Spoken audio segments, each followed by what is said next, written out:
जी का कहना है। नहीं, सभी लोग चाहते हैं अजय जी पहले बोले। अच्छा। अजय जी चाहने लायक बात करो। ये सही भी है। मैं सबसे पहले इन सारे इस कार्यक्रम से जुड़े उन सारे लोगों का, मधु जी का, शांभवी का, सारे लोगों का पहले तो धन्यवाद ज्ञापन करता हूँ। सुबह से मैं मिल भी नहीं पाया ढंग से जब से हम आए हैं। आपसे मेरा ये पहला परिचय है और जिस विषय के बारे में बोलने के लिए मुझे कहा गया या मैं सोच के आया, मैं थोड़ा सा 1 मिनट में उसको समझा देता हूँ, लेकिन उस पर बोलूँगा नहीं क्योंकि अब मेरा मन बदल चुका है। क्योंकि यहाँ कुछ चेहरे ऐसे बैठे हैं और सुबह से जो बातचीत मैं देख रहा हूँ, एक तो मेरे बगल में जो बैठे हैं गुरुदेव, इनके रहते अगर मैं उस विषय पे, उसके इतिहास पे बोलूँ तो मैं मतलब शायद अपने आप को और छोटा करता चला जाऊँगा। तो जितनी मेरी इज्जत बची हुई मैं बचा लेता हूँ पहले, ठीक है। इनके सामने क्या बोलूँगा मैं। फिर सामने चेहरे बैठे हैं ऐसे ऐसे, सूर्य मोहन भैया बैठे हैं, आकर के मुझसे बोल रहे हैं कि मैं तुम्हें सुनने आया हूँ। मैंने कहा आप सुनने नहीं आए, मुझे डराने आए हैं, ऐसा बोलिए ना। तो डराएंगे। तो गुरु तुल्य लोग बैठे हैं, है ना, अशोक जी बैठे हैं। मैं ऐसा क्या बोलूँगा, लेकिन मैं क्या मेरे दिमाग में हलचल चली वो मैं बताना चाहूँगा। सुबह से बहुत सारे लोगों ने बहुत सारी बातें बोली। मैं पिछले 25-30 सालों से कथा गायन वाचन पे काम कर रहा हूँ। मैं जा करके जितनी भी परंपराएं हैं कथा गायन वाचन के, अगर संभव हो सकता है तो मैं जाता हूँ उन गाँव में, सुनता हूँ, देखता हूँ, लोक कलाओं से परिचित होता हूँ, सोचने समझने की कोशिश करता हूँ कि ये कर कैसे रहे हैं। इस प्रक्रिया में मैं लगा हूँ। लेकिन मैं अब सुबह से जो कुछ सुन चुका हूँ, बहुत सारी चीज़ें, कथा कहे सो कथक से लेके, कथा वाचन से लेके, पंजाब की नकल प्रक्रिया से लेके, भांड दुहाई, स्वांग, बात पोसी, किस्सा गोई, सब कुछ हो चुका और सबके बारे में थोड़ी थोड़ी जानकारी आपको मिल चुकी है कि वो है क्या। यानी कि इससे ये साबित होता है कि हिंदुस्तान के अलग अलग प्रांत में कथा गायन की अलग अलग प्रक्रिया है, अलग अलग शैलियाँ हैं जो अलग अलग नामों से जानी जाती हैं। लेकिन इसका मतलब ये है कि लिफाफा एक है, प्रेम पत्र अलग अलग है, काम सब एक ही कर रहे हैं। तो वो काम मैं भी कर रहा हूँ, बड़ी अच्छी बात है। वो मेरी भी एक प्रक्रिया है, मैं तलाश में हूँ, खोज में हूँ। लेकिन अब मेरे मन में कुछ सवाल है जो मैं खड़े करना चाहता हूँ और मैं चाहता हूँ कि आप लोगों की इजाज़त लेके, सबका आशीर्वाद लेके, कथा गायन वाचन पे मैं थोड़ी बातें कर लूँगा, मैं कुछ उदाहरण भी प्रस्तुत करूँगा, कोशिश करूँगा कुछ दिखाने सुनाने की। लेकिन कुछ सवाल मेरे मन में अब पैदा हुए हैं, मैं उसको एक बार आप सबके सामने रखना चाहता हूँ। या तो उसका मुझे जवाब मिल जाएगा या मैं जवाब देने की कोशिश करूँगा। दोनों ही स्थितियों में हम लाभान्वित होंगे। मैं कुछ यहाँ से लेके जाऊँगा या मैं अपने छोटे भाइयों को या जो छात्र यहाँ बैठे हैं कुछ हैं उनको मैं कुछ दे के जाऊँगा, ऐसी मैं कोशिश करूँगा। सबसे पहली बात यह है कि मेरी तलाश ये चल रही है कि जो नाट्य संगीत के नाम पे हम बात करते हैं, नाट्य संगीत, नाट्य संगीत, नाट्य संगीत, सबसे पहले मेरी खोज चल रही है कि अभिनेता का संगीत क्या होगा। नाट्य संगीत बात की चीज़ है, वो हो जाएगा। एक अभिनेता के लिए संगीत का क्या महत्व है? क्या एक अभिनेता को गाना गाना जरूरी है? उसको गाना गाना आना चाहिए? उसको सुर में होना चाहिए या ताल में होना चाहिए? एक अभिनेता क्या करेगा? क्या वो विशुद्ध रूप से गायन इसलिए सीखे कि उसको नाटक करना है, या अगर गायन आता हो तो नाटक के लिए बेहतर है? दोनों में से क्या अच्छी बात है? संवाद की वो कौन सी स्थिति है जब वो संगीत में बदल जाता है, और संवाद संगीत में कैसे बदल जाता है? संगीत कब संवाद में बदल जाता है? वो कौन सी पतली धार है? जो मैं बोल रहा हूँ, आपसे मैं बात कर रहा हूँ, जो कुछ भी मैं कह रहा हूँ, क्या इसको गाना बनाया जा सकता है? क्या इसका ये संगीत में है, या फिर मैं लय में हूँ या सुर में हूँ या ताल में हूँ, और सुर ताल दोनों को मिला के क्या यही बातचीत संगीत में हो सकती है? हम जब कहते हैं म्यूजिकल थिएटर तो उसका मतलब क्या? एक ऐसा नाटक, म्यूजिकल थिएटर बोलते ही हमारे दिमाग में एक छवि बनती है, हम एक ऐसा नाटक देखने जा रहे हैं जिसमें बहुत सारे गाने होंगे, अभिनेता गाना गाते होंगे। माफ कीजिएगा, ये म्यूजिकल थिएटर नहीं है, ये संगीत प्रधान नाटक है जिसमें संगीत की प्रधानता है। दुनिया में कोई ऐसा नाटक नहीं है जिसमें संगीत ना हो। संगीत की प्रधानता जिसमें है वो थोड़ा संगीतमय हो जाता है। दूसरे, इसको समझने की कोशिश ऐसे करेंगे कि अगर नाटक में कोई संगीत का इस्तेमाल कर रहे हैं, प्रयोग कर रहे हैं नाटक में, वो किसके लिए है? अब मैं 2 चीज़ों की तरफ आपका ध्यान आकर्षित करना चाहूँगा और मैं अपनी बात आगे बढ़ाऊंगा। यहाँ एक पढ़ते हैं, लिखा है भारतीय रंगमंच की संगीत परंपरा एवं प्रयोग। मैं इसको थोड़ा सा बदलता हूँ, ध्यान दीजिएगा। भारतीय रंगमंच में संगीत की परंपरा और प्रयोग। भारतीय रंगमंच की संगीत परंपरा या प्रयोग क्या? भारतीय रंगमंच में संगीत की परंपरा और प्रयोग, क्योंकि मेरा यह मानना है थिएटर म्यूजिक नाम की कोई चीज़ दुनिया में है ही नहीं। रंग संगीत होता है, रंग संगीत बोल दिया गया, थिएटर म्यूजिक हमने हिंदी अंग्रेजी व्याकरण कर लिया। थिएटर म्यूजिक नाम की कोई चीज़ नहीं है।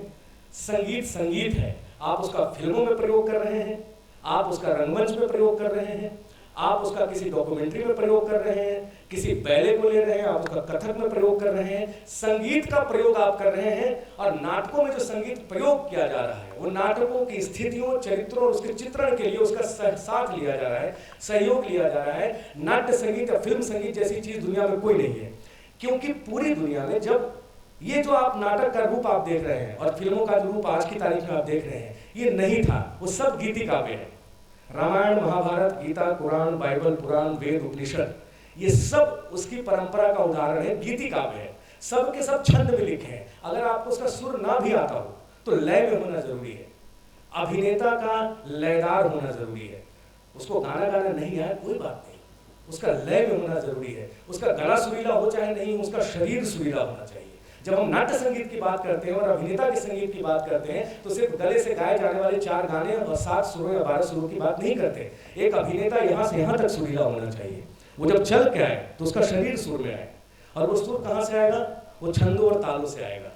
तो थोड़ा सा मैं परिवर्तन अपने आप में करता रहता हूँ, खोजता रहता हूँ कि नाट्य संगीत अभिनेता के लिए कितना यूजफुल है, वो कितना योगदान है उसका जीवन में। इसका उदाहरण देके मैं आपको एक ऐसी बात बताना चाहूँ कि मान लीजिए एक गाना है, कबीर के भजन आप सबने सुने होंगे, बहुत सारे भजन हैं, बहुत सारी चीजें हैं। अगर कबीर का कोई भजन मैं नाटक में इस्तेमाल करता हूँ और कबीर का वही भजन मैं किसी गाने के प्रोग्राम में गाता हूँ, तो जब मैं गाने के किसी प्रोग्राम में गाता हूँ, विशुद्ध संगीत है वो, उसका नाटक में अगर मैंने इस्तेमाल कर दिया तो नाट्य संगीत हो गया। अगर कोई फिल्मी गाना जो आपको नहीं पता हो किसी फिल्म में इस्तेमाल किया गया हो और मैं उस गाने का अपने नाटक में इस्तेमाल कर दूं या किसी डांस में इस्तेमाल कर दूं, आपके लिए वो नाट्य संगीत है या फिल्म संगीत है? आप उसको कैसे? एक गाना फिल्म का रेडियो पे बज रहा है मेरे एक नाटक में और उसका बहुत अच्छा प्रयोग है और उसका मैं इस्तेमाल पूरा का पूरा करता हूँ। रेडियो पे बजने वाला गाना नाट्य संगीत रह जाएगा? या अगर एक अभिनेता एक फिल्म का गाना गुनगुना रहा है, वो नाट्य संगीत है कि फिल्म संगीत है? अच्छा चलिए इसको उदाहरण देके ऐसे समझते हैं। आपने एक गाना सुना होगा और बहुत बार सुना होगा, ये एक फिल्म में गाना आया था, बाबरा मन देखने चला एक सपना, बहुत पॉपुलर हो गया था। ये स्वानंद खिरखिरे का लिखा हुआ गाना है, मैं एग्जाम्पल के रूप में आपको दे रहा हूँ। और ये गाना फिल्म में इस्तेमाल किया गया।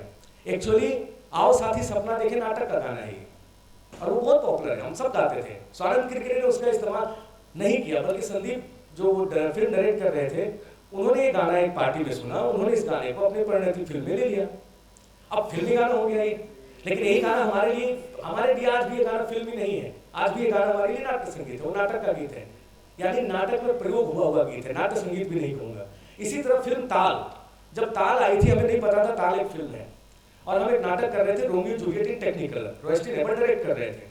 पूरी फिल्म में ताल का हूबहू सारा ट्रैक हमने इस्तेमाल किया और हमें नहीं पता था ये किसी फिल्म का गाना है, और सुपर डुपर हिट नाटक। हमें 6 महीने बाद पता चला ये किसी फिल्म का गाना है और फिल्म का ट्रैक है। आज भी ताल का वो गाना हमारे लिए फिल्म का गाना नहीं है, हमें लगता है हमारे नाटक का गाना है। तो ये नाट्य संगीत और फिल्म संगीत को लेकर के जो एक कंट्रोवर्सी है, पहले तो उसको मिटाना चाहिए।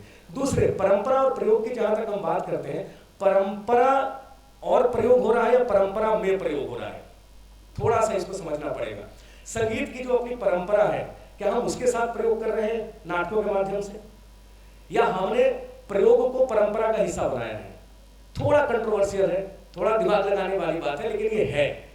हम ये नहीं कह सकते कि संगीत और भारतीय रंगमंच का अगर संगीत की परंपरा है तो क्या जब रंगमंच नहीं था, जब कुछ भी नहीं था, तो क्या संगीत की परंपरा नहीं थी? परंपरा संगीत की उससे पहले थी, नाटकों से भी पहले, जब शब्द भी नहीं थे। अगर हम नृत्य की बात करें, आंगिकम वाचिकम भुवनम यस्य, जब हम आंगिक वाचिक आहार और सात्विक की बात करते हैं तो आंगिक पहले क्यों, वाचिक पहले क्यों नहीं? वाचिक आंगिक सात्विक आहार कर लेते, आहार सात्विक वाचिक कुछ कर लेते, आंगिक ही पहले क्यों? क्योंकि जब शब्द भी नहीं आए होंगे और कम्युनिकेशन का वो माध्यम भी हमारे पास नहीं रहा होगा, तब भी क्या हम स्टोरी टेलिंग नहीं करते होंगे? क्या मुंह अभिनय नहीं होता होगा? क्या हम कुछ नाच करके या कुछ दिखाते नहीं होंगे? लेकिन वहाँ फिर भी एक चीज विद्यमान है संगीत की, जो हर विधा में हर जगह वो है। उसके अस्तित्व के बिना संगीत, चाहे नाटक में हो, नृत्य में हो, कहीं भी उसका कोई अस्तित्व नहीं है, चाहे एक अभिनेता के साथ हो, और वह है लय। लय के बिना सब अधूरा है। आप बहुत अच्छा गाते हो और लय में नहीं गाते हो, उसका कोई मतलब नहीं बनता। आप बहुत अच्छे नृत्यांगना हो और बहुत ही बढ़िया सारे तत्कार परण टुकड़े आमद परण सब आप जानते हो, और वो लय में ना हो, तिहाई ढंग से ना आए, तो कुछ नहीं है, उसका कोई आउटपुट नहीं है, कोई लेना देना नहीं है। यानी कि संगीत की परंपरा का मेरे लिए जो महत्व है वो लय लय और लय से है। कथा गायन वाचन की परंपरा पे भी जो मैं काम कर रहा हूँ, ये आज की कला नहीं है, मैं तो उसको परंपरा भी नहीं कहूँगा, वो जड़ है। परंपरा तो वो होती है जो किसी एक चीज को बार बार दोहराई जाए और कालांतर में पीढ़ी दर पीढ़ी उसको उसी तरीके से ग्रहण कर लिया जाए, आप उसको परंपरा कहते हैं। चली आ रही एक चीज है, लेकिन कहीं तो वो उत्पन्न हुई होगी जहां से वो चली आई होगी। आप अगर उस पर जाएंगे तो एक ही चीज हर जगह पे है। चारों उपनिषद, वेद पुराण, गीता पुराण, चारों वेद आप जो भी पढ़ लीजिए, सब के सब लय में है, बिना लय के कुछ भी नहीं है। भले उस समय सुर की कल्पना न की गई होगी, उस समय वेदों में वेद पाठ में 3 सुर लगते थे, फिर बाद में 4 आए, फिर 5 हुए, फिर 7 सुर हो गए, 7 के 12 हो गया, विकृत सुर आ गए, फलाना ढिमका, सब सही है, बहुत अच्छी बात है। लय उस समय विद्यमान है। आप पढ़ के देख लीजिए, रामायण पढ़िए, गीता पढ़िए, बाइबल, कुरान, सब कुछ लय में लिखा हुआ है। शेक्सपियर के नाटक पढ़ लीजिए, लय में है। निराला की कविताएं पढ़ लीजिए, लय में है। मुक्तिबोध पढ़ लीजिए, लय में है। आप जितने भी लोगों के नाम गुरुजनों ने लिया, बड़े बड़े विद्वानों की आपने बंदिशें सुनी, वो सब लय में है। भले ही आप सुर में ना हो, लेकिन वो लय में आप पढ़ेंगे। अगर आप पढ़ रहे हैं कि घन न घन न मेघ गरजे तड़ित चमके टांग धरक धरक टांग, लय है, बाद में बंदिश डालेंगे।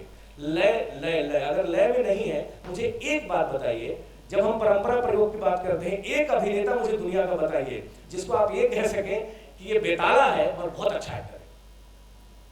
नहीं हो सकता। कहीं मिल जाए तो मुझे बताइए, मैं मिलना चाहूंगा।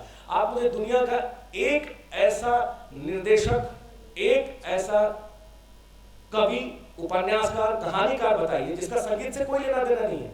वो नाटककार है, हो सकता है उनको गाना बजाना नहीं आता हो, लेकिन एक मुझे मिलवाइए जिनको लय की जानकारी ना हो, जो लय में ना हो और बहुत अच्छा नाटक लिख रहे हो। एक अच्छा वक्ता, एक अच्छा कवि मुझे मिलवाइए जो लय में ना हो और अच्छी कविता पढ़ रहा हो। अगर आप लय में नहीं है तो हनुमान चालीसा भी नहीं पढ़ सकते, उसमें भी आप गड़बड़ाएंगे। आषाढ़ का एक दिन नहीं पढ़ सकते आप, लहरों के राजहंस नहीं पढ़ सकते आप, मिडसमर नाइट ड्रीम नहीं पढ़ सकते। और जहां तक संगीत की बात आती है, क्या आधे अधूरे संगीत में नाटक नहीं है? या आधे अधूरे में संगीत नहीं है? क्या लहरों के राजहंस में तो एक भी गाना नहीं है? वेटिंग फॉर गोदो में तो एक भी